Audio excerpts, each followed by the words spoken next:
Gugu Liberato foi um ícone da TV, mas também o centro de algumas das maiores polêmicas da história do entretenimento. De quadros polêmicos à entrevista falsa com o PCC, suposto romance com cantor, tem muita coisa no passado do Gugu que foi escondida do público e que vamos relembrar agora. Curte esse tipo de conteúdo? Então já deixa seu like, se inscreve aqui no canal e vem com a gente reviver e questionar esse passado.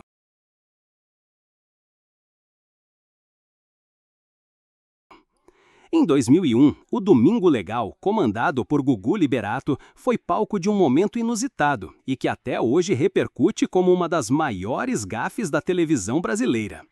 O astro belga Jean-Claude Van Damme, conhecido por seus filmes de ação e postura séria, foi convidado para participar do programa ao vivo. Durante sua participação, ele dividiu o palco com ninguém menos que Gretchen, a eterna rainha do rebolado. Os dois começaram a dançar juntos em clima de descontração, mas o que deveria ser só uma brincadeira acabou chamando atenção por um detalhe muito constrangedor. O público notou uma suposta ereção do ator enquanto ele acompanhava o rebolado da cantora. A situação, claro, viralizou. Na época, o episódio ganhou destaque nos sites de fofoca e foi comentado em programas de TV no mundo inteiro. Anos depois, voltou com força nas redes sociais como meme e, pasme, chegou até a ser parodiado no desenho americano BoJack Horseman, da Netflix, onde Van Damme aparece em uma sátira com referência direta ao episódio. Mesmo sem nunca ter comentado publicamente o assunto, Van Damme ficou marcado por esse momento no Brasil, que mistura vergonha alheia, fama internacional e muita risada nas redes. Nos anos 90, o Domingo Legal era líder de audiência e um verdadeiro fenômeno da televisão brasileira. Para manter o público fiel e vencer a acirrada disputa com a Globo, o programa apostava em quadros cada vez mais ousados, e foi assim que nasceu a lendária Banheira do Gugu. A dinâmica era simples, mas chamava a atenção de milhões. Um monte de sabonetes era lançado dentro de uma banheira e participantes, mulheres com biquínis pequenos e homens de sunga, precisavam disputá-los em meio a empurrões, escorregadores e muito contato físico. O apelo visual e a sensualidade do quadro garantiram um sucesso imediato. Era exibido aos domingos à tarde, em horário nobre, e virou uma das marcas registradas do programa. Celebridades como Sheila Mello, Luiz Ambiel e Feiticeira ajudaram a popularizar ainda mais o quadro. Mas nem tudo eram flores. O sucesso veio acompanhado de fortes críticas. Setores da sociedade acusaram o programa de apelar para a sexualização gratuita e de desrespeitar os limites da TV aberta. A polêmica foi tão grande que o Ministério Público interveio, reclassificou a faixa etária do programa e acabou proibindo a exibição da Banheira do Gugu em determinados horários.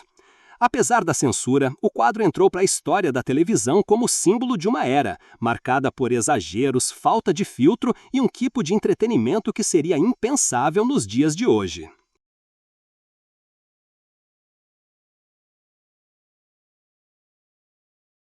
Em meados dos anos 2000, o programa Domingo Legal foi palco de uma das maiores polêmicas da televisão brasileira e que até hoje mancha a reputação daquela fase do programa.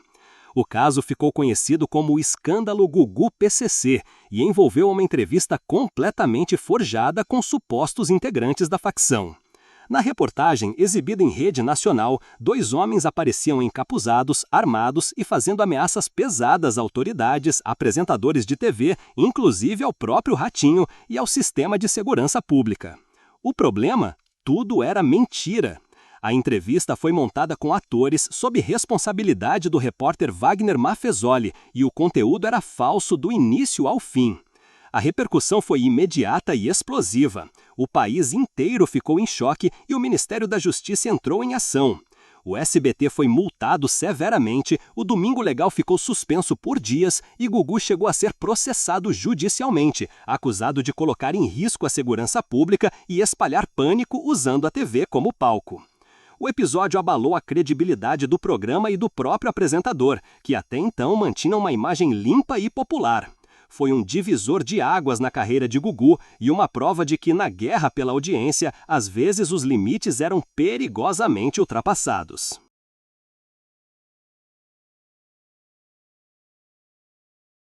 Durante os anos 1990, o grupo de pagode Cara Metade estava em alta e seu vocalista, Vavá, era a presença constante na televisão brasileira. Um dos programas em que mais aparecia era o Domingo Legal, de Gugu Liberato, especialmente no quadro mais polêmico da época, A Banheira do Gugu. Em entrevista à revista Caras, Vavá abriu o jogo sobre esse período e revelou que por trás da fama havia muita pressão nos bastidores.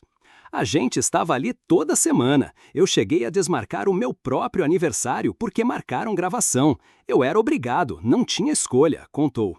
Mas o que mais chamou a atenção foi o desabafo sobre um boato que o acompanhou por muito tempo, o de que ele teria um relacionamento amoroso com o apresentador Gugu. As pessoas não entendem. Na época rolou um papo de que eu era o namorado do Gugu. Isso me quebrava, revelou visivelmente incomodado. A declaração de Vavá trouxe à tona uma parte sensível de sua trajetória no auge da fama: a dificuldade de lidar com os julgamentos do público e a invasão da vida pessoal, especialmente em um cenário de exposição midiática intensa, como era o dos anos 90.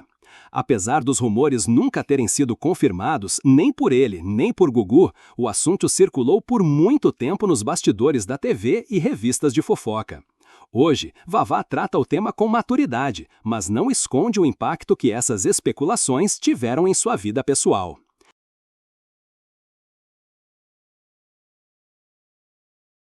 Em 2012, dois ícones da TV brasileira acabaram se envolvendo em um desconforto que repercutiu em todo o país. Xuxa Meneghel e Gugu Liberato protagonizaram um pequeno conflito após uma atitude do apresentador em seu programa. Durante uma de suas atrações na Record, Gugu exibiu para o público uma antiga edição da revista Playboy estrelada por Xuxa, publicada no início de sua carreira antes de ela se tornar a rainha dos baixinhos. A cena causou incômodo imediato. Na época, Xuxa já fazia questão de manter distância dessa fase mais ousada de sua trajetória, buscando preservar sua imagem voltada ao público infantil e familiar. A exposição inesperada da revista ao vivo foi vista por ela como uma falta de respeito. Embora não tenha feito um grande escândalo público, Xuxa expressou seu desagrado nos bastidores e deixou claro que não aprovava o uso daquela imagem em rede nacional. A atitude de Gugu foi interpretada por muitos como uma tentativa de gerar audiência com conteúdo apelativo, algo comum na TV da época, mas que mexeu com a memória de uma fase que Xuxa tenta deixar no passado. Esse episódio reacendeu discussões sobre limites da TV, sensacionalismo e o respeito à história pessoal de artistas, especialmente quando envolvem fases que eles próprios preferem não revisitar. Em 2016, na estreia de seu programa na Record, Gugu Liberato decidiu começar com um verdadeiro furo televisivo e que causou surpresa em todo o país. O apresentador foi até a cidade de Santa Maria Madalena, no interior do Rio de Janeiro, com um objetivo ousado: abrir o túmulo de Dercy Gonçalves, ícone do humor brasileiro falecida em 2008 aos 101 anos. O motivo da visita? Investigar uma das lendas mais curiosas do meio artístico, o suposto desejo de Dercy de ser enterrada em pé, como forma de nunca se curvar diante da vida, uma frase que ela própria dizia com orgulho. Para confirmar ou não a história, Gugu foi pessoalmente até o excêntrico mausoléu em forma de pirâmide onde a atriz está sepultada. Com autorização da família e tudo transmitido em rede nacional, ele mostrou as imagens da abertura do jazigo. O momento dividiu opiniões. Enquanto alguns acharam curioso e respeitoso, outros consideraram apelativo e desnecessário. Ainda assim, o quadro gerou altíssima audiência e repercussão nas redes sociais e na imprensa. A investigação confirmou que sim, Dercy Gonçalves foi sepultada de pé como havia pedido em vida, um último ato de irreverência de uma mulher que jamais seguiu padrões, nem mesmo na morte. E aí, qual dessas polêmicas você lembrava? Ou teve alguma que te surpreendeu? Comenta aqui embaixo o que você achou, quero muito saber sua opinião. E se você curte esse tipo de conteúdo, já deixa o like, se inscreve no canal e ativa o sininho, porque vem muita história curiosa por aí. Até o próximo vídeo.